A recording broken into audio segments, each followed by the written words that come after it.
Chapter 12. I was really amazed by the wisdom of Morley now. Him with all his goddamn pictures of snow-capped Swiss Alps, I thought. Then suddenly everything was just like jazz. It happened in one insane second or so.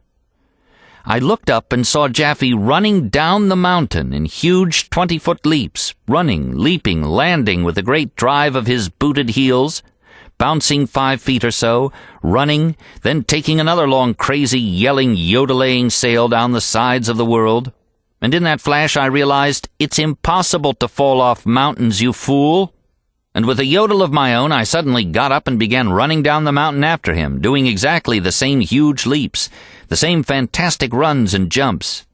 And in the space of about 5 minutes, I'd guessed Jaffe Ryder and I, in my sneakers, driving the heels of my sneakers right into sand, rock, boulders. I didn't care anymore, I was so anxious to get down out of there. Came leaping and yelling like mountain goats, or I'd say like Chinese lunatics of 1,000 years ago, enough to raise the hair on the head of the meditating Morley by the lake, who said he looked up and saw us flying down and couldn't believe it. In fact, with one of my greatest leaps and loudest screams of joy, I came flying right down to the edge of the lake and dug my sneakered heels into the mud and just fell sitting there, glad. Jaffe was already taking his shoes off and pouring sand and pebbles out. It was great. I took off my sneakers and poured out a couple of buckets of lava dust and said, "Ah, Jaffe, you taught me the final lesson of them all. You can't fall off a mountain." And that's what they mean by the saying, when you get to the top of a mountain, keep climbing, Smith. Damn it, that yodel of triumph of yours was the most beautiful thing I ever heard in my life. I wish I'd have had a tape recorder to take it down. Those things aren't made to be heard by the people below, says Jaffe, dead serious. By God, you're right. All those sedentary bums sitting around on pillows hearing the cry of the triumphant mountain smasher, they don't deserve it. But when I looked up and saw you running down that mountain, I suddenly understood everything. Ah, a little Satori for Smith today, says Morley. What were you doing down here? Sleeping, mostly. Well, damn it, I didn't get to the top. Now I'm ashamed of myself, because now that I know how to come down a mountain, I know how to go up, and that I can't fall off, but now it's too late. We'll come back next summer, Ray, and climb it. Do you realize that this is the first time you've been mountain climbing, and you left old veteran Morley here way behind you? Sure, said Morley. Do you think, Jaffe, they would assign Smith the title of Tiger for what he done today? Oh, sure, says Jaffe, and I really felt proud. I was a tiger. Well, damn it, I'll be a lion next time we get up here. Let's go, men. Now we've got a long, long way to go back down this scree to our camp and down that valley of boulders and then down that lake trail. Wow, I doubt if we can make it before pitch dark. It'll be mostly okay. Morley pointed to the sliver of moon in the pinkening, deepening blue sky. That ought to light us away. Let's go. We all got up and started back. Now, when I went around that ledge that had scared me, it was just fun and a lark. I just skipped and jumped and danced along, and I had really learned that you can't fall off a mountain. Whether you can fall off a mountain or not, I don't know, but I had learned that you can't. That was the way it struck me. It was a joy, though, to get down into the valley and lose sight of all that open sky space underneath everything. And finally, as it got graying 5 o'clock, about 100 yards from the other boys and walking alone, to just pick my way singing and thinking along the little black cruds of a deer trail through the rocks. No call to think or look ahead or worry, just follow the little balls of deer crud with your eyes cast down and enjoy life. At one point I looked and saw crazy Jaffe who'd climbed for fun to the top of a snow slope and skied right down to the bottom, about 100 yards on his boots and the final few yards on his back, yipping and glad. Not only that, but he'd taken off his pants again and wrapped them around his neck. This pants bit of his was simply, he said, for comfort, which is true. Besides, nobody around to see him anyway, though I figured that when he went mountain climbing with girls, it didn't make any difference to him. I could hear Morley talking to him in the great lonely valley. Even across the rocks you could tell it was his voice. Finally, I followed my deer trail so assiduously I was by myself going along ridges and down across creek bottoms completely out of sight of them, though I could hear them. But I trusted the instinct of my sweet little millennial deer. And true enough, just as it was getting dark, their ancient trail took me right to the edges of the familiar shallow creek, where they stopped to drink for the last 5,000 years. And there was the glow of Jaffe's bonfire making the side of the big rock orange and gay. The moon was bright high in the sky. "Well, that moon's going to save our ass. We got 8 miles to go down trail, boys." We ate a little and drank a lot of tea and arranged all our stuff. I had never had a happier moment in my life than those lonely moments coming down that little deer trace.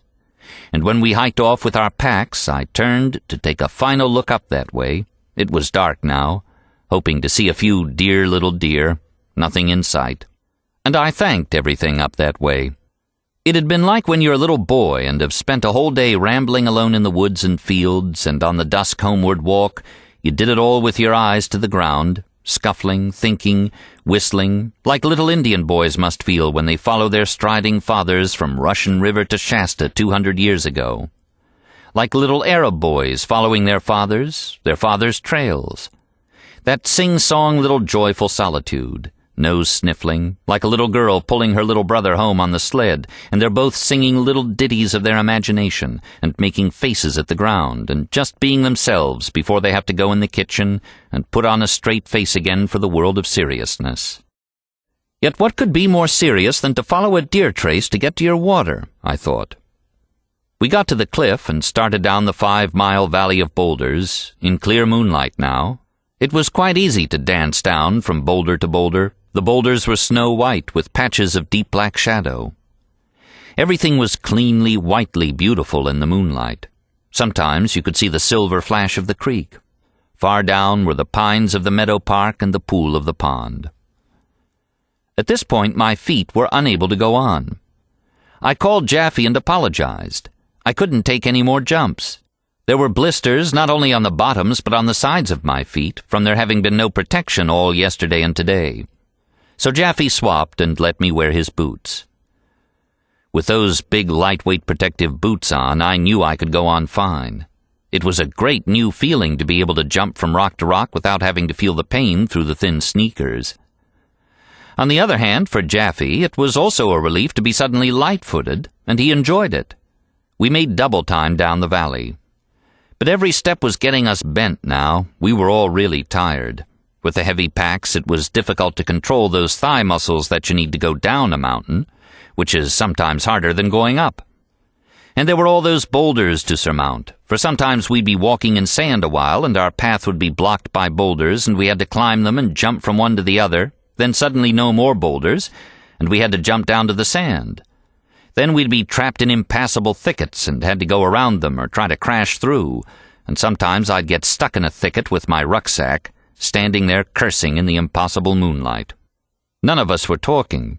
I was angry, too, because Jaffe and Morley were afraid to stop and rest. They said it was dangerous at this point to stop. "What's the difference? The moon's shining. We can even sleep." "No, we've got to get down to that car tonight." "Well, let's stop a minute here. My legs can't take it." "Okay, only a minute." But they never rested long enough to suit me, and it seemed to me they were getting hysterical. I even began to curse them, and at one point I even gave Jaffe hell. "What's the sense of killing yourself like this? You call this fun? Phooey." "Your ideas are a crock," I added to myself. A little weariness'll change a lot of things. Eternities of moonlight rock and thickets and boulders and ducks, and that horrifying valley with the 2 rim walls, and finally it seemed we were almost out of there, but nope, not quite yet, and my legs screaming to stop, and me cursing and smashing at twigs and throwing myself on the ground to rest a minute. "Come on, Ray, everything comes to an end." In fact, I realized I had no guts anyway, which I'd long known. But I have joy. When we got to the alpine meadow, I stretched out on my belly and drank water and enjoyed myself peacefully in silence while they talked and worried about getting down the rest of the trail in time. "Ah, don't worry, it's a beautiful night. You've driven yourself too hard. Drink some water and lie down here for about 5, even 10 minutes. Everything takes care of itself." Now I was being the philosopher. In fact, Jaffe agreed with me, and we rested peacefully. That good long rest assured my bones I could make it down to the lake okay. It was beautiful going down the trail. The moonlight poured through thick foliage and made dapples on the backs of Morley and Jaffe as they walked in front of me. With our packs, we got into a good rhythmic walk and enjoying going hup-hup as we came to switchbacks and swiveled around, always down, down, the pleasant down-going, swinging rhythm trail.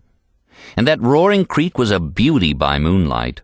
Those flashes of flying moon water, that snow-white foam, those black-as-pitch trees, regular elfin paradises of shadow and moon. The air began to get warmer and nicer, and in fact I thought I could begin to smell people again. We could smell the nice raunchy tide smell of the lake water, and flowers, and softer dust of down below. Everything up there had smelled of ice and snow and heartless spine rock. Here there was the smell of sun-heated wood, sunny dust resting in the moonlight, lake mud, flowers, straw, all those good things of the earth. The trail was fun coming down, and yet at one point I was as tired as ever, more than in that endless valley of boulders. But you could see the lake lodge down below now, a sweet little lamp of light, and so it didn't matter. Morley and Jaffe were talking a blue streak, and all we had to do was roll on down to the car.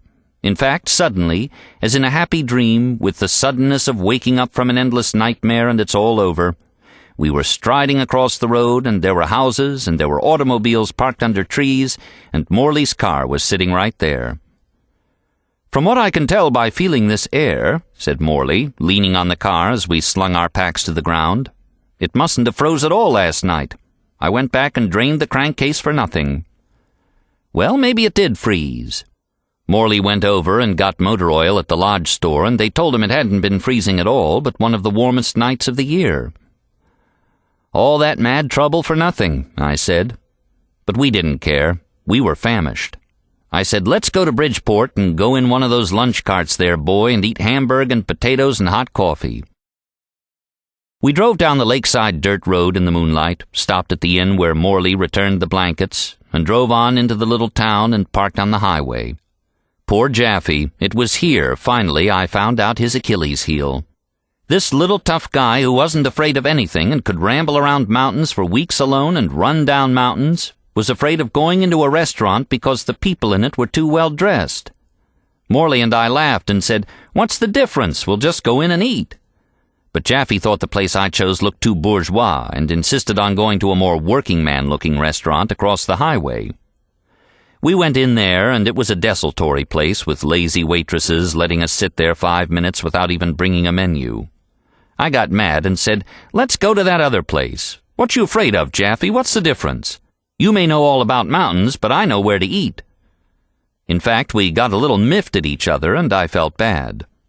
But he came to the other place, which was the better restaurant of the two, with a bar on one side, many hunters drinking in the dim cocktail lounge light, and the restaurant itself a long counter and a lot of tables with whole gay families eating from a very considerable selection.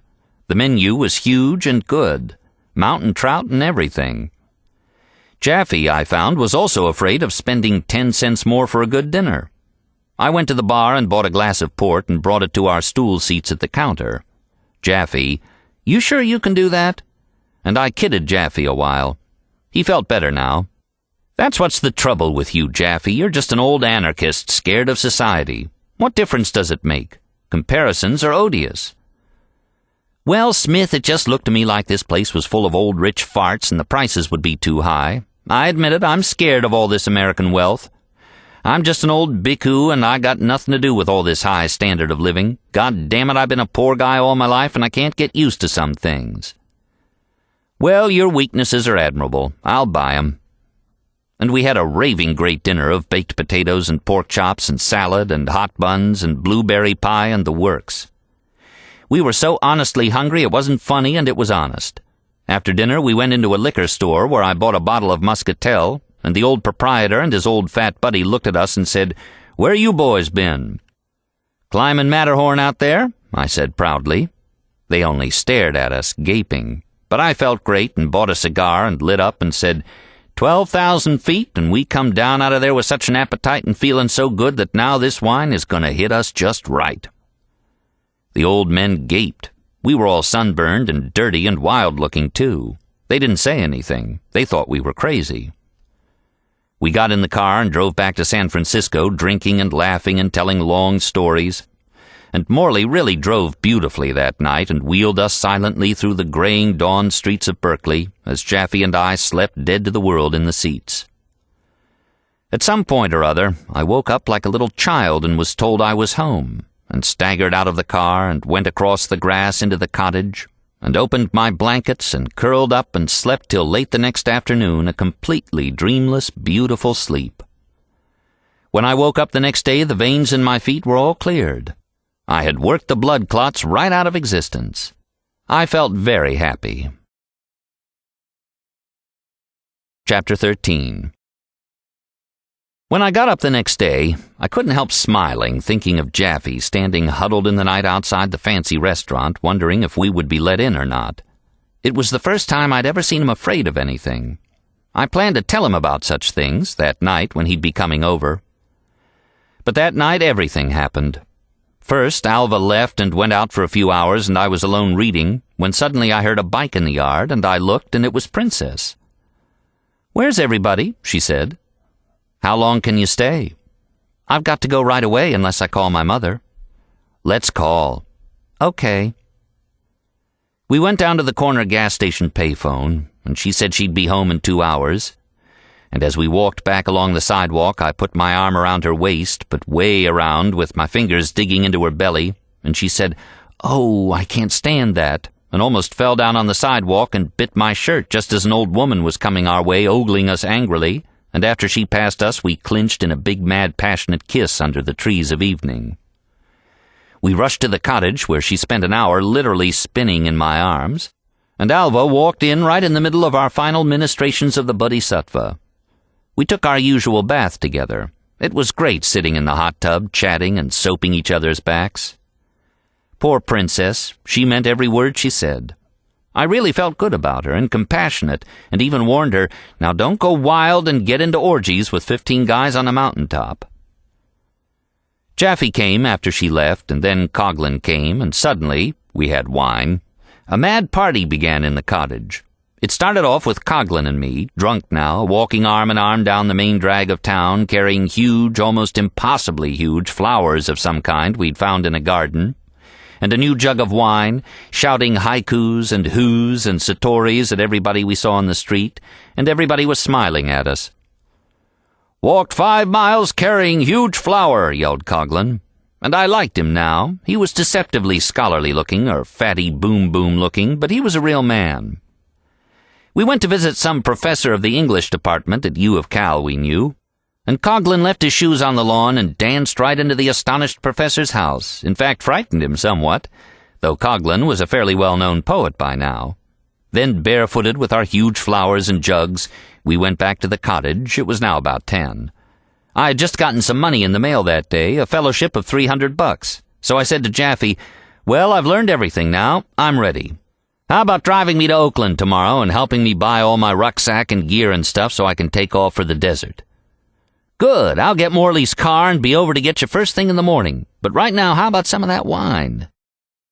I turned on the little red bandana dim bulb, and we poured wine and all sat around talking. It was a great night of talk. First, Jaffe started telling his later life story, like when he was a merchant seaman in New York port and went around with a dagger on his hip, 1948, which surprised Alva and me, and then about the girl he was in love with who lived in California. "I had a hard-on for her 3,000 miles long, goodness." Then Coghlan said, "Tell him about Great Plum, Jaff." Instantly Jaffe said, "Great Plum Zen Master was asked what the great meaning of Buddhism was, and he said rush flowers, willow catkins, bamboo needles, linen thread.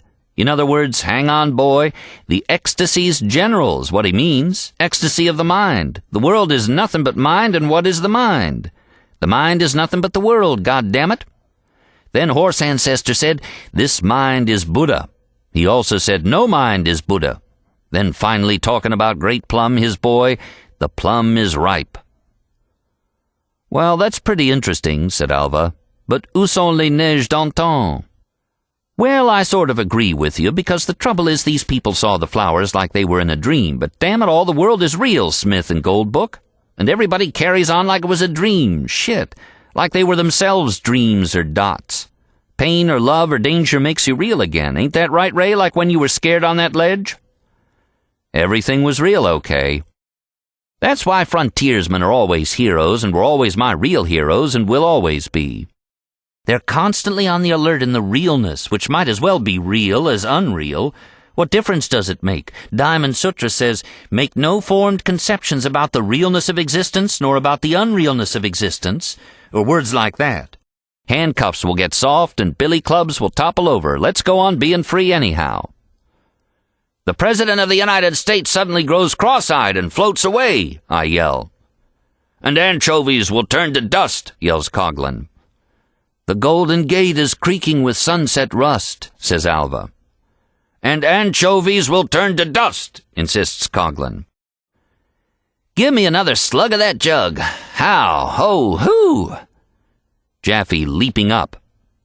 I've been reading Whitman. Know what he says? Cheer up, slaves, and horrify foreign despots. He means that's the attitude for the bard, the Zenlunacy bard of old desert paths. See, the whole thing is a world full of rucksack wanderers, Dharma bums refusing to subscribe to the general demand that they consume production and therefore have to work for the privilege of consuming. All that crap they didn't really want anyway, such as refrigerators, TV sets, cars, at least new fancy cars, certain hair oils and deodorants and general junk you finally always see a week later in the garbage anyway. All of them imprisoned in a system of work, produce, consume, work, produce, consume. I see a vision of a great rucksack revolution. Thousands or even millions of young Americans wandering around with rucksacks, going up to mountains to pray, making children laugh and old men glad, making young girls happy and old girls happier. All of them Zen lunatics who go about writing poems that happen to appear in their heads for no reason, and also by being kind, and also by strange, unexpected acts keep giving visions of eternal freedom to everybody and to all living creatures. That's what I like about you, Goldbook and Smith, you two guys from the East Coast, which I thought was dead. We thought the West Coast was dead. You've really brought a fresh wind around here. Why, do you realize the Jurassic pure granite of Sierra Nevada with the straggling high conifers of the last ice age and lakes we just saw is one of the greatest expressions on this earth? Just think how truly great and wise America will be with all this energy and exuberance and space focused into the Dharma. Oh, Alva, balls on that old tired Dharma. Ho! What we need is a floating Zendo where an old bodhisattva can wander from place to place and always be sure to find a spot to sleep in among friends and cook up mush. The boys was glad and rested up for more, and Jack cooked mush in honor of the door, I recited. What's that? That's a poem I wrote. The boys was sitting in a grove of trees, listening to Buddy explain the keys. Boys, says he, the Dharma is a door. Let's see. Boys, I say the keys, 'cause there's lots of keys, but only one door, one hive for the bees. So listen to me, and I'll try to tell you all as I heard it long ago in the Pure Land Hall. For you good boys with wine-soaked teeth that can't understand these words on a heath, I'll make it simpler, like a bottle of wine and a good wood fire under stars divine. Now listen to me, and when you have learned the Dharma of the Buddhas of old and yearned to sit down with the truth under a lonesome tree in Yuma, Arizona, or anywhere you be, don't thank me for telling what was told me. This is the wheel I'm a-turnin'. This is the reason I be. Mind is the maker for no reason at all, for all this creation created to fall. Ah, but that's too pessimistic and like dream-gucky, says Alva, though the rhyme is pure like Melville. We'll have a floatin' Zendo for Buddy's wine-soaked boys to come and lay up in and learn to drink tea like Ray did. Learn to meditate like you should, Alva. And I'll be a head monk of a Zendo with a big jar full of crickets. Crickets? Yes, sir, that's what. A series of monasteries for fellas to go and monostate and meditate in. We can have groups of shacks up in the Sierras or the High Cascades, or even Ray says down in Mexico, and have big wild gangs of pure holy men getting together to drink and talk and pray. Think of the waves of salvation can flow out of nights like that. And finally have women, too, wives, small huts with religious families like the old days of the Puritans. Who's to say the cops of America and the Republicans and Democrats are going to tell everybody what to do? What's the crickets? Big jar full of crickets. Give me another drink, Coghlan. about 1/10 of an inch long, with huge white antennae, and hatch 'em myself, little sentient beings in a bottle that sing real good when they grow up. I want to swim in rivers and drink oat milk and talk with priests and just read Chinese books and amble around the valleys talking to farmers and their children. We've got to have mind-collecting weeks in our Zendos where your mind tries to fly off like a tinker toy, and like a good soldier you put it back together with your eyes closed, except of course the whole thing is wrong. Do you hear my latest poem, Gold Book? No, what? Mother of children, sister, daughter of sick old man, virgin, your blouse is torn, hungry and bare-legged. I'm hungry too. Take these poems. Fine, fine.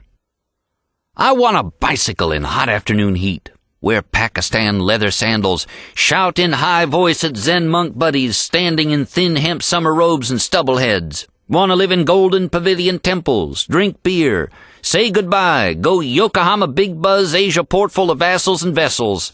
Hope, work around, come back, go to Japan, come back to USA, read Hakuin, grit my teeth and discipline myself all the time while getting nowhere, and thereby learn that my body and everything gets tired and ill and droopy, and so find out all about Hakuyu. Who's Hakuyu? His name meant white obscurity. His name meant he who lived in the hills back of northern Whitewater, where I'm going to go hiking. By God, it must be full of steep piney gorges and bamboo valleys and little cliffs. I'll go with you. Me. I want to read about Hakuin, who went to see this old man who lived in a cave, slept with deer, and ate chestnuts. And the old man told him to quit meditating and quit thinking about koans, as Ray says, and instead learn how to go to sleep and wake up. Said, when you go to sleep, you should put your legs together and take deep breaths and then concentrate your mind on a spot 1.5 inches below your navel until you feel it get like a ball of power, and then start breathing from your heels clear up and concentrate, saying to yourself that center just here is Amita's pure land, the center of the mind. And when you wake up, you should start by consciously breathing and stretching a little and thinking the same thoughts, see, the rest of the time. That's what I like, see, says Alva. These actual signposts to something. What else? The rest of the time, he said, don't bother about thinking about nothing. Just eat well, not too much, and sleep good. And old Hakuyu said he was 300 friggin' years old just then, and figured he was good for 500 more, by God, which makes me think he must still be up there if he's anybody at all. Or the sheep herder kicked his dog, puts in Coghlan. I bet I can find that cave in Japan. You can't live in this world, but there's nowhere else to go, laughs Coghlan. What's that mean, I ask. It means the chair I sit in is a lion throne, and the lion is walking. He roars. What's he say? Says, Rohula, Rohula, face of glory, universe chawed and swallowed. Ah, balls, I yell. I'm going to Marin County in a few weeks, said Jaffe. Go walk 100 times around Tamalpais and help purify the atmosphere and accustom the local spirits to the sound of sutra. What do you think, Alva? I think it's all lovely hallucination, but I love it, sorta. Alva, trouble with you is you don't do plenty night zazen, especially when it's cold out. That's best. Besides, you should get married and have half-breed babies, manuscripts, homespun blankets, and mother's milk on your happy ragged mat floor like this one. Get yourself a hut house not too far from town. Live cheap. Go bawl in the bars once in a while. Write and rumble in the hills and learn how to saw boards and talk to grandmas, you damn fool. Carry loads of wood for 'em. Clap your hands at shrines. Get supernatural favors. Take flower arrangement lessons and grow chrysanthemums by the door. And get married, for Christ's sakes. Get a friendly, smart, sensitive human being gal who don't give a shit for martinis every night and all that dumb white machinery in the kitchen. Oh, says Alva, sitting up glad. And what else? Think of barn swallows and nighthawks filling the fields. Do you know, say, Ray, since yesterday I translated another stanza of Han Shan. Listen. Cold Mountain is a house, without beams or walls. The 6 doors left and right are open. The hall is the blue sky. The rooms are vacant and empty. The east wall strikes the west wall. At the center, not one thing. Borrowers don't trouble me. In the cold, I build a little fire. When I'm hungry, I boil up some greens. I've got no use for the kulak with his big barn and pasture. He just sets up a prison for himself. Once in, he can't get out. Think it over. It might happen to you. Then Jaffe picked up his guitar and got going on songs.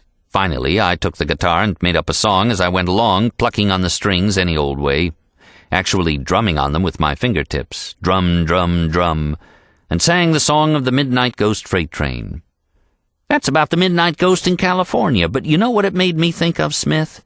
Hot, very hot bamboo growing up to 40 feet out there, and whipping around in the breeze, and hot, and a bunch of monks are making a racket on their flutes somewhere, and when they recite sutras with a steady quacky-oodle dance drum beat, and riffs on the bells and sticks, it's something to hear like a big prehistoric coyote chanting.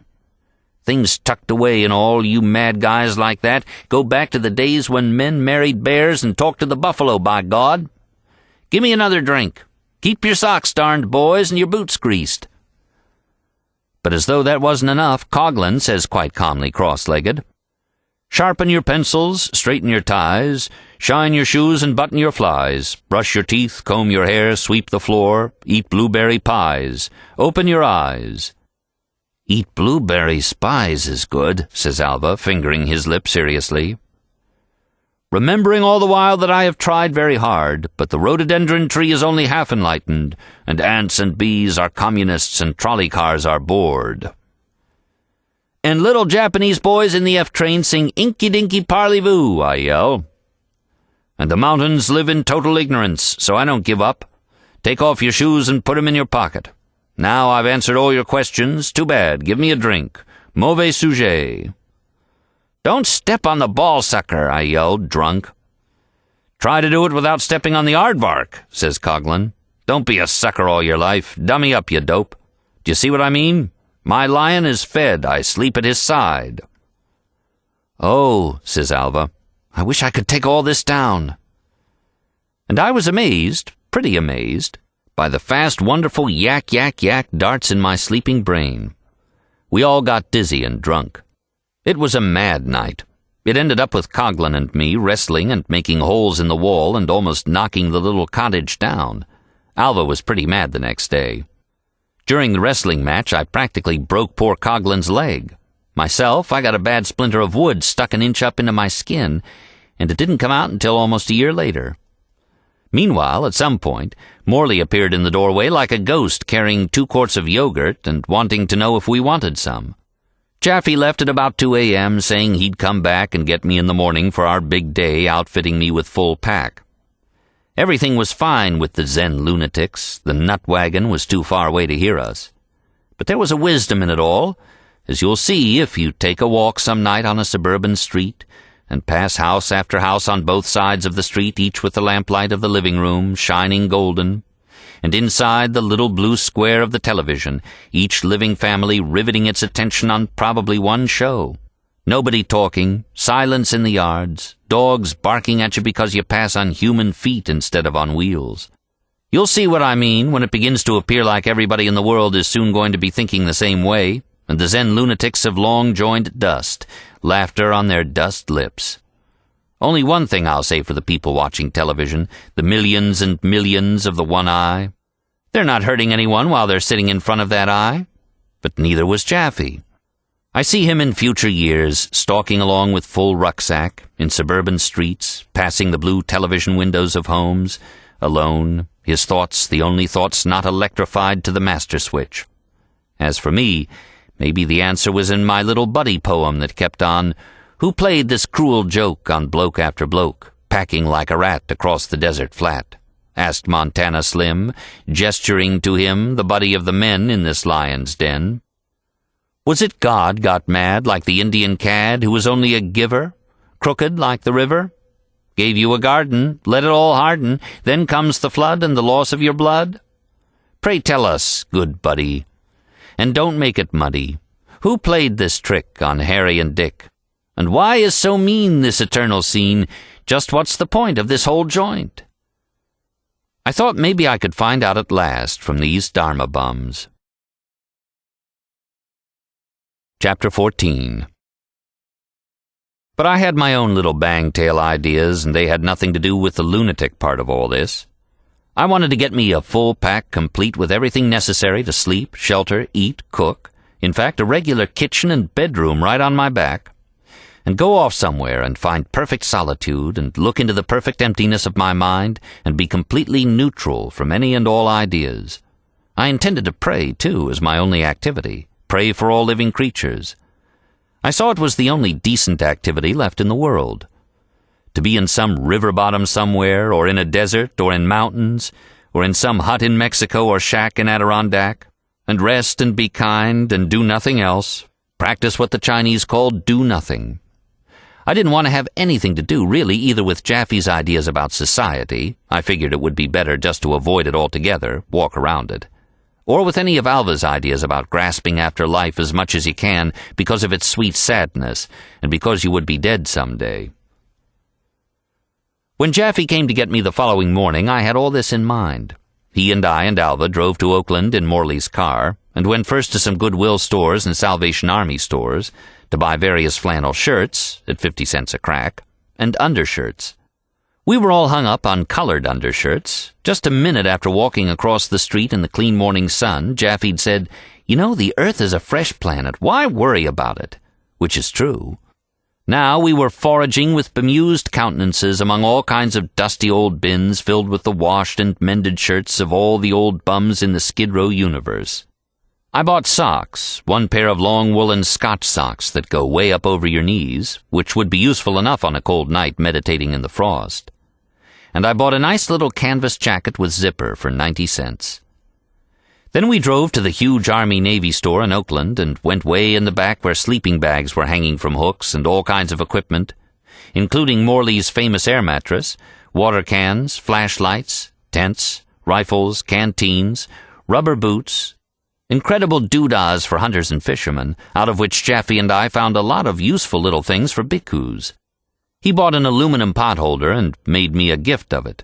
It never burns you, being aluminum, and you just pluck your pots right out of a campfire with it. He selected an excellent duck-down used sleeping bag for me, zipping it open and examining the inside. Then a brand-new rucksack, of which I was so proud. "I will give you my own old sleeping bag cover," he said. Then I bought little plastic snow glasses, just for the hell of it, and railroad gloves, new ones. I figured I had good enough boots back home east where I was going for Christmas. Otherwise, I would have bought a pair of Italian mountain boots like Jaffe had. We drove from the Oakland store to Berkeley again to the ski shop, where, as we walked in and the clerk came over, Jaffe said in his lumberjack voice, "Outfitting me friends for the apocalypse." And he led me to the back of the store and picked out a beautiful nylon poncho with hood, which you put over you and even over your rucksack, making a huge hunchbacked monk, and which completely protects you from the rain. It can also be made into a pup tent, and can also be used as your sleeping mat under the sleeping bag. I bought a molybdenum bottle with screw top, which could be used, I said to myself, to carry honey up to the mountains. But I later used it as a canteen for wine more than anything else, and later, when I made some money, as a canteen for whiskey. I also bought a plastic shaker, which came in very handy. Just a tablespoon of powdered milk and a little creek water, and you shake yourself up a glass of milk. I bought a whole bunch of food wraps like Jaffe's. I was all outfitted for the apocalypse indeed, no joke about that. If an atomic bomb should have hit San Francisco that night, all I'd have to do is hike on out of there, if possible, with my dried foods all packed tight and my bedroom and kitchen on my head. No troubles in the world. The final big purchases were my cook pots, 2 large pots fitting into each other, with a handled cover that was also the frying pan, and tin cups, and small fitted-together cutlery in aluminum. Jaffe made me another present from his own pack, a regular tablespoon, but he took out his pliers and twisted the handle up back and said, "See, when you want to pluck a pot out of a big fire, just go flup." I felt like a new man. Chapter 15. I put on my new flannel shirt and new socks and underwear and my jeans and packed the rucksack tight and slung it on and went to San Francisco that night just to get the feel of walking around the city night with it on my back. I walked down Mission Street singing merrily. I went to Skid Row 3rd Street to enjoy my favorite fresh donuts and coffee, and the bums in there were all fascinated and wanted to know if I was going uranium hunting. I didn't want to start making speeches about what I was going to hunt for was infinitely more valuable to mankind in the long run than ore, but let them tell me. Boy, all you gotta do is go to that Colorado country and take off with your pack there and a nice little Geiger counter and you'll be a millionaire. Everybody in Skid Row wants to be a millionaire. Okay, boys, I said, maybe I'll do that. Lots of uranium up in the Yukon country, too. And down in Chihuahua, said an old man. Bet any dough there's uranium in Chihuahua. I went out of there and walked around San Francisco with my huge pack, happy. I went over to Rosie's place to see Cody and Rosie. I was amazed to see her. She'd changed so suddenly. She was suddenly skinny and a skeleton, and her eyes were huge with terror and popping out of her face. What's the matter? Cody drew me into the other room and didn't want me to talk to her. She's got like this in the last 48 hours, he whispered.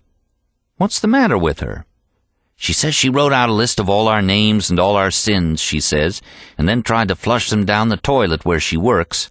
And the long list of papers stuck in the toilet, and I had to send for some sanitation character to clean up the mess. And she claims he wore a uniform and was a cop, and took it with him to the police station, and we're all going to be arrested. She's just nuts, that's all. Cody was my old buddy who'd let me live in his attic in San Francisco years ago, an old trusted friend. And did you see the marks on her arms? Yes. I had seen her arms, which were all cut up. She tried to slash her wrists with some old knife that doesn't cut right. I'm worried about her. Will you watch her while I go to work tonight? Oh, man. Oh, you old man, don't be like that. You know what it says in the Bible. Even under the least of these. All right, but I was planning on having fun tonight. Fun isn't everything. You've got some responsibilities sometimes, you know. I didn't have a chance to show off my new pack in the place. He drove me to the cafeteria on Van Ness, where I got Rosie a bunch of sandwiches with his money, and I went back alone and tried to make her eat. She sat in the kitchen staring at me. But you don't realize what this means, she kept saying. Now they know everything about you. Who? You. Me? You and Alva and Cody and that Jaffe Ryder, all of you, and me. Everybody that hangs around the place. We're all going to be arrested tomorrow, if not sooner. She looked at the door in sheer terror. Why'd you try to cut your arms like that? Isn't that a mean thing to do to yourself? Because I don't want to live. I'm telling you there's going to be a big new revolution of police now. No, there's going to be a rucksack revolution, I said, laughing, not realizing how serious the situation was. In fact, Cody and I had no sense. We should have known from her arms how far she wanted to go. Listen to me, I began, but she wouldn't listen. Don't you realize what's happening? She yelled, staring at me with big, wide, sincere eyes, trying by crazy telepathy to make me believe that what she was saying was absolutely true. She stood there in the kitchen of the little apartment with her skeletal hands held out in supplicatory explanation, her legs braced, her red hair all frizzy, trembling and shuddering and grabbing her face from time to time. It's nothing but bullshit, I yelled, and suddenly I had the feeling I always got when I tried to explain the Dharma to people. Alva, my mother, my relatives, girlfriends, everybody. They never listened. They always wanted me to listen to them. They knew. I didn't know anything. I was just a dumb young kid and impractical fool who didn't understand the serious significance of this very important, very real world. The police are going to swoop down and arrest us all, and not only that, but we're all going to be questioned for weeks and weeks and maybe even years till they find out all the crimes and sins that have been committed. It's a network. It runs in every direction. Finally, they'll arrest everybody in North Beach, and even everybody in Greenwich Village, and then Paris. And then finally they'll have everybody in jail. You don't know. It's only the beginning.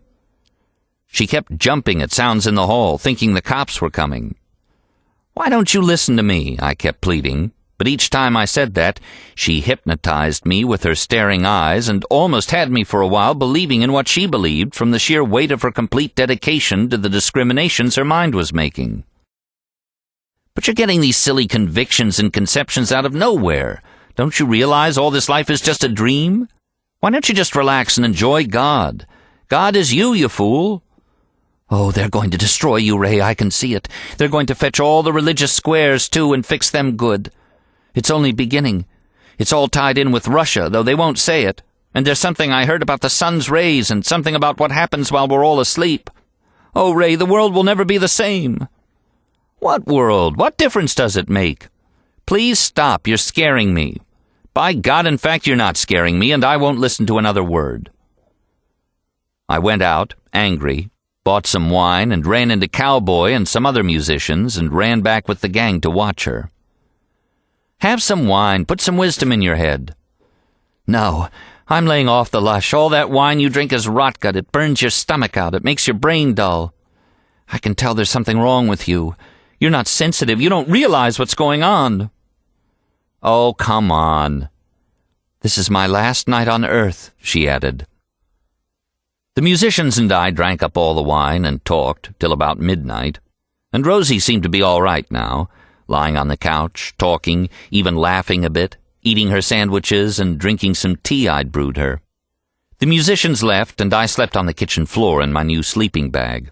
But when Cody came home that night and I was gone, she went up on the roof while he was asleep and broke the skylight to get jagged bits of glass to cut her wrists, and was sitting there bleeding at dawn when a neighbor saw her and sent for the cops, and when the cops ran out on the roof to help her, that was it. She saw the great cops who were going to arrest us all and made a run for the roof edge. The young Irish cop made a flying tackle and just got hold of her bathrobe, but she fell out of it and fell naked to the sidewalk 6 flights below. The musicians, who lived downstairs in a basement pad and had been up all night talking and playing records, heard the thud. They looked out the basement window and saw that horrible sight. Man, it broke us up. We couldn't make the gig that night. They drew the shades and trembled. Cody was asleep. When I heard about it the next day, when I saw the picture in the paper showing an X on the sidewalk where she had landed, one of my thoughts was, and if she had only listened to me? Was I talking so dumb after all? Are my ideas about what to do so silly and stupid and childlike? Isn't this the time now to start following what I know to be true? And that had done it. The following week I packed up and decided to hit the road and get out of that city of ignorance, which is the modern city. I said goodbye to Jaffe and the others, and hopped my freight back down the coast to L.A. Poor Rosie. She had been absolutely certain that the world was real and fear was real, and now what was real? At least, I thought, she's in heaven now, and she knows. Chapter 16. And that's what I said to myself. I am now on the road to heaven. Suddenly it became clear to me that there was a lot of teaching for me to do in my lifetime. As I say, I saw Jaffe before I left. We wandered sadly to the Chinatown Park, had a dinner in Nam Yuen's, came out, sat in the Sunday morning grass, and suddenly here was this group of Negro preachers standing in the grass, preaching to desultory groups of uninterested Chinese families letting their kiddies romp in the grass, and to bums who cared just a little bit more. A big fat woman like Ma Rainey was standing there with her legs outspread, howling out a tremendous sermon in a booming voice that kept breaking from speech to blues-singing music. Beautiful. And the reason why this woman, who was such a great preacher, was not preaching in a church was because every now and then she just simply had to go sploosh and spit as hard as she could off to the side in the grass. "And I'm telling you the Lord will take care of you if you recognize that you have a new field. Yes!" And sploosh. She turns and spits about 10 feet away, a great sploosh of spit. "See," I told Jaffe, "she couldn't do that in a church. That's her flaw as a preacher as far as the churches are concerned. But boy, have you ever heard a greater preacher?" "Yeah," says Jaffe, "but I don't like all that Jesus stuff she's talking about." "What's wrong with Jesus? Didn't Jesus speak of heaven? Isn't heaven Buddha's nirvana?" "According to your own interpretation, Smith." "Jaffe, there were things I wanted to tell Rosie, and I felt suppressed by this schism we have about separating Buddhism from Christianity, East from West. What the hell difference does it make? We're all in heaven now, ain't we?" "Who said so?" "Is this nirvana we're in now, or ain't it?" "It's both nirvana and samsara we're in now." "Words, what's in a word? Nirvana by any other name. Besides, you don't hear that big old gal calling you and telling you that you've got a new field, a new Buddha field, boy." Jaffe was so pleased he wrinkled his eyes and smiled. Whole Buddha fields in every direction for each one of us, and Rosie was a flower we let wither. Never spoke more truly, Ray. The big old gal came up to us, too, noticing us, especially me. She called me darling, in fact. I can see from your eyes that you understand every word I'm saying, darling.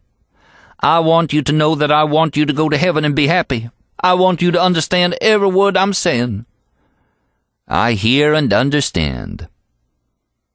Across the street was a new Buddhist temple some young Chamber of Commerce Chinatown Chinese were trying to build by themselves. One night I'd come by there and, drunk, pitched in with them with a wheelbarrow, hauling sand from outside in. They were young Sinclair Lewis idealistic forward-looking kids who lived in nice homes but put on jeans to come down and work on the church. Like you might expect in some Midwest town, some Midwest kids with a bright-faced Richard Nixon leader, the prairie all around.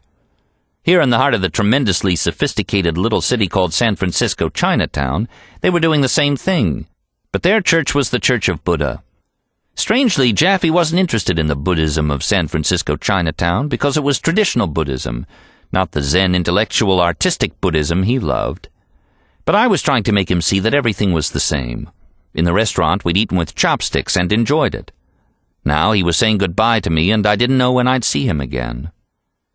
Behind the colored woman was a man preacher who kept rocking with his eyes closed, saying, "That's right." She said to us, "Bless both you boys for listening to what I have to say.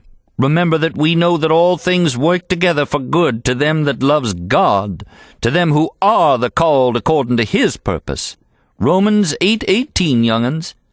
And there's a new field awaiting for you, and be sure you live up to every one of your obligations. Hear now?" "Yes, ma'am. Be seeing you." I said goodbye to Jaffe. I spent a few days with Cody's family in the hills. He was tremendously sad about Rosie's suicide, and kept saying he had to pray for her night and day at this particular crucial moment, when because she was a suicide, her soul was still flitting around the surface of the earth ready for either purgatory or hell. We got to get her in purgatory, man. So I helped him pray when I slept on his lawn at night in my new sleeping bag. During the days, I took down the little poems his children recited to me in my little breast pocket notebooks. "Yoo-hoo, yoo-hoo, I come to you. Boo-hoo, boo-hoo, I love you. Blue, blue, the sky is blue. I'm higher than you. Boo-hoo, boo-hoo." Meanwhile, Cody was saying, "Don't drink so much of that old wine." Late Monday afternoon, I was at the San Jose yards and waited for the afternoon zipper due in at 4:30. It was its day off, so I had to wait for the midnight ghost due in at 7:30. Meanwhile, as soon as it got dark, I cooked my can of macaroni on a little Indian fire of twigs among the deep, dense weeds by the track, and ate.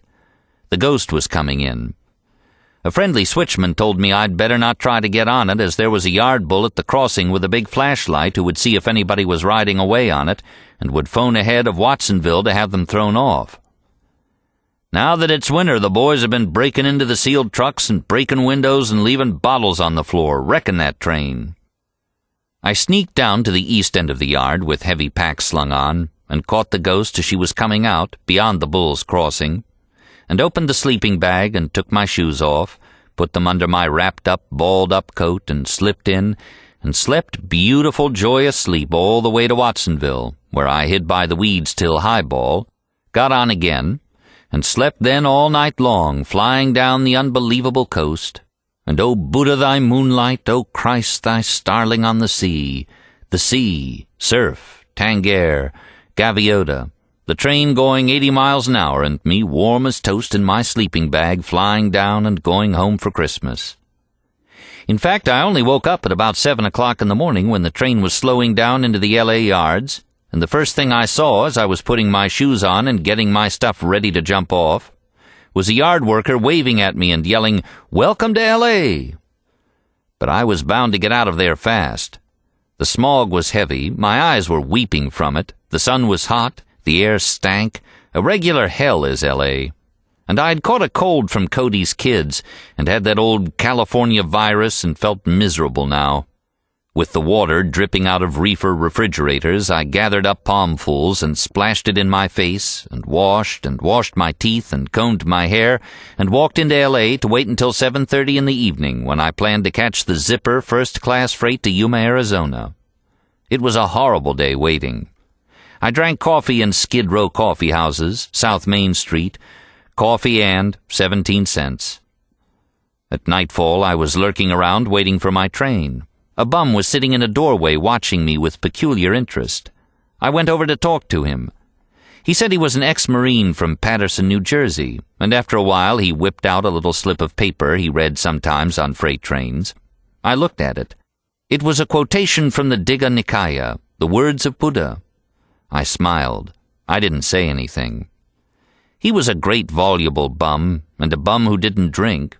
He was an idealistic hobo and said, "That's all there is to it. That's what I like to do. I'd rather hop freights around the country and cook my food out of tin cans over wood fires than to be rich and have a home or work.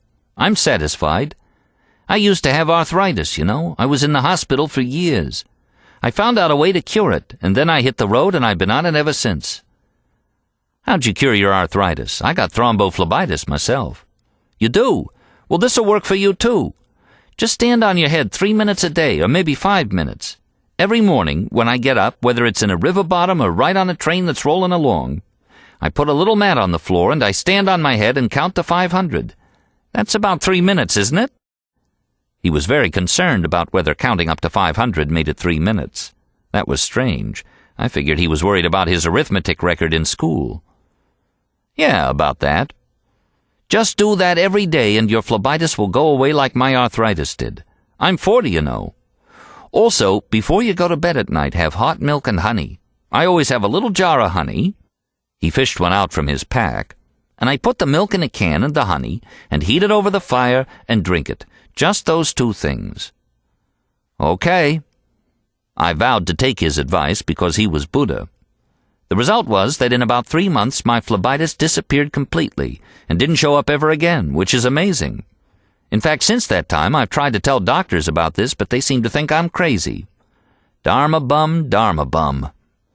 I'll never forget that intelligent Jewish ex-Marine bum from Paterson, New Jersey, whoever he was, with his little slip of paper to read in the raw gone night by dripping reefer platforms in the nowhere industrial formations of an America that is still magic America. At 7:30, my zipper came in and was being made up by the switchman, and I hid in the weeds to catch it, hiding partly behind a telephone pole. It pulled out, surprisingly fast, I thought, and with my heavy 50-pound rucksack I ran out and trotted along till I saw an agreeable drawbar, and took hold of it, and hauled on and climbed straight to the top of the box to have a good look at the whole train, and see where my flat car'd be. Holy smokes, goddamn and all ye falling candles of heaven smash! But as the train picked up a tremendous momentum and tore out of that yard, I saw it was a bloody, no-good 18-car sealed son of a bitch. And at almost 20 miles an hour it was do or die, get off or hang on to my life at 80 miles per, impossible on a boxcar top. So I had to scramble down the rungs again, but first I had to untangle my strap clip from where it had got caught in the catwalk on top. So by the time I was hanging from the lowest rung and ready to drop off, we were going too fast now. Slinging the rucksack and holding it hard in one hand, calmly and madly, I stepped off, hoping for the best, and turned everything away, and only staggered a few feet, and I was safe on ground. But now I was 3 miles into the industrial jungle of L.A. in mad, sick, sniffling smog night, and had to sleep all that night by a wire fence in a ditch by the tracks, being waked up all night by rackets of Southern Pacific and Santa Fe switchers belly-aching around. Till fog and clear of midnight, when I breathed better, thinking and praying in my sack. But then more fog and smog again and horrible damp white cloud of dawn, and my bag too hot to sleep in, and outside too raw to stand, nothing but horror all night long, except at dawn a little bird blessed me. The only thing to do was to get out of L.A. According to my friend's instructions, I stood on my head, using the wire fence to prevent me from falling over. It made my cold feel a little better. Then I walked to the bus station, through tracks and side streets, and caught a cheap bus 25 miles to Riverside. Cops kept looking at me suspiciously with that big bag on my back. Everything was far away from the easy purity of being with Jaffy Ryder in that high rock camp under peaceful singing stars. Chapter 17. It took exactly the entire 25 miles to get out of the smog of Los Angeles. The sun was clear in Riverside. I exulted to see a beautiful dry river bottom with white sand and just a trickle river in the middle as we rolled over the bridge into Riverside. I was looking for my first chance to camp out for the night and try out my new ideas. But at the hot bus station, a Negro saw me with my pack and came over and said he was part Mohawk. And when I told him I was going back up the road to sleep in that river bottom, he said, "No, sir, you can't do that. Cops in this town are the toughest in the state. If they see you down there, they'll pull you in." "Boy," he said, "I'd like to sleep outdoors too tonight, but it's against the law." "This ain't India, is it?" I said, sore, and walked off anyway to try it. It was just like the cop in the San Jose yards. Even though it was against the law and they were trying to catch you, the only thing to do was do it anyway and keep hidden. I laughed, thinking what would happen if I was Fouquet, the Chinese sage of the 9th century, who wandered around China constantly ringing his bell. The only alternative to sleeping out, hopping freights, and doing what I wanted, I saw in a vision, would be to just sit with 100 other patients in front of a nice television set in a madhouse, where we could be supervised. I went into a supermarket and bought some concentrated orange juice and nutted cream cheese and whole wheat bread, which would make nice meals till tomorrow, when I'd hitchhike on through the other side of town. I saw many cop cruising cars, and they were looking at me suspiciously. Sleek, well-paid cops in brand-new cars with all that expensive radio equipment to see that no bhikkhu slept in his grove tonight. At the highway woods, I took one good look to make sure no cruisers were up or down the road, and I dove right in the woods. It was a lot of dry thickets I had to crash through. I didn't want to bother finding the Boy Scout trail. I aimed straight for the golden sands of the river bottom I could see up ahead. Over the thickets ran the highway bridge. No one could see me unless they stopped and got out to stare down. Like a criminal, I crashed through bright, brittle thickets and came out sweating and stomped ankle-deep in streams. And then when I found a nice opening in a kind of bamboo grove, I hesitated to light a fire till dusk when no one had seen my small smoke, and make sure to keep it low embers. I spread my poncho and sleeping bag out on some dry, rackety grove-bottom leaves and bamboo split joints. Yellow aspens filled the afternoon air with gold smoke and made my eyes quiver. It was a nice spot except for the roar of trucks on the river bridge. My head cold and sinus were bad, and I stood on my head for 5 minutes. I laughed. What would people think if they saw me? But it wasn't funny. I felt rather sad. In fact, real sad. Like the night before in that horrible fog, wire fence country in industrial L.A., when in fact I'd cried a little. After all, a homeless man has reason to cry. Everything in the world is pointed against him. It got dark. I took my pot and went to get water, but had to scramble through so much underbrush that when I got back to my camp, most of the water had splashed out. I mixed it in my new plastic shaker with orange juice concentrate and shook up an ice-cold orange. Then I spread nutted cream cheese on the whole wheat bread and ate content. Tonight, I thought, I sleep tight and long and pray under the stars for the Lord to bring me to Buddhahood after my Buddha work is done. Amen. And as it was Christmas, I added, Lord bless you all and Merry Tender Christmas on all your rooftops. And I hope angels squat there the night of the big, rich, real star. Amen. And then I thought, later, lying in my bag, smoking, everything is possible. I am God. I am Buddha. I am imperfect Ray Smith. All at the same time. I am empty space. I am all things. I have all the time in the world from life to life to do what is to do what is done, to do the timeless doing, infinitely perfect within. Why cry? Why worry? Perfect like mind essence and the minds of banana peels, I added, laughing, remembering my poetic Zen lunatic Dharma Bum friends of San Francisco, whom I was beginning to miss now. And I added a little prayer for Rosie. If she'd lived and could have come here with me, maybe I could have told her something, made her feel different. Maybe I'd just make love to her and say nothing. I spent a long time meditating cross-legged, but the truck growl bothered me. Soon the stars came out, and my little Indian fire sent up some smoke to them. I slipped in my bag at 11 and slept well, except for the bamboo joints under the leaves that caused me to turn over all night. Better to sleep in an uncomfortable bed free than sleep in a comfortable bed unfree. I was making up all kinds of sayings as I went along. I was starting on my new life with my new equipment, a regular Don Quixote of tenderness. In the morning I felt exhilarated and meditated first thing and made up a little prayer. I bless you, all living things. I bless you in the endless past. I bless you in the endless present. I bless you in the endless future. Amen. This little prayer made me feel good and fool good as I packed up my things and took off to the tumbling water that came down from a rock across the highway. Delicious spring water to bathe my face in and wash my teeth in and drink. Then I was ready for the 3,000-mile hitchhike to Rocky Mount, North Carolina, where my mother was waiting, probably washing the dishes in her dear, pitiful kitchen.